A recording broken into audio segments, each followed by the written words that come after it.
IFRS 16 then, leases. If you lease an asset, there needs to be an asset. So the first thing you need to try and identify the asset. That will be said explicitly in the lease or implicitly. So that's the obvious one.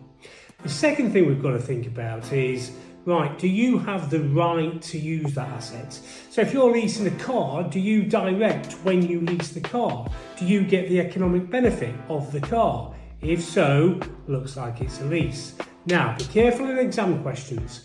The examiner might say that the lessor can substitute your car at any time and you have no say about it, then it's not a lease because then you don't have the right to use it. Okay, so we've decided that we've got a lease. Now we need to account for it. You get a right to use asset and a lease liability. You want to measure the lease liability first. That will include things like fixed payments, so £100 a month discounted down.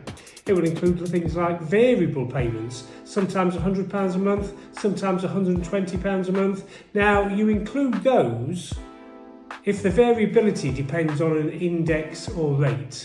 You also include any residual value guarantees. You've guaranteed to the lessor it will be worth a certain amount.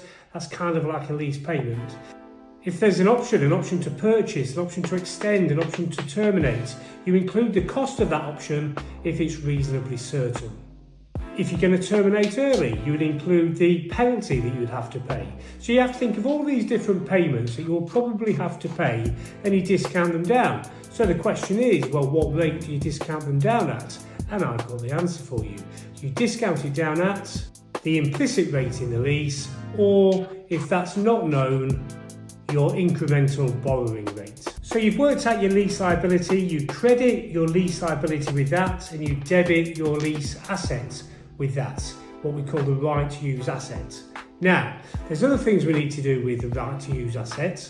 We need to take the initial lease liability, credit liability, debit asset, add on any initial costs, plus any restoration or anything that you need to do at the very end, again discounted down, less any incentives received that you received to get into the lease. That's the basics. Keep at it.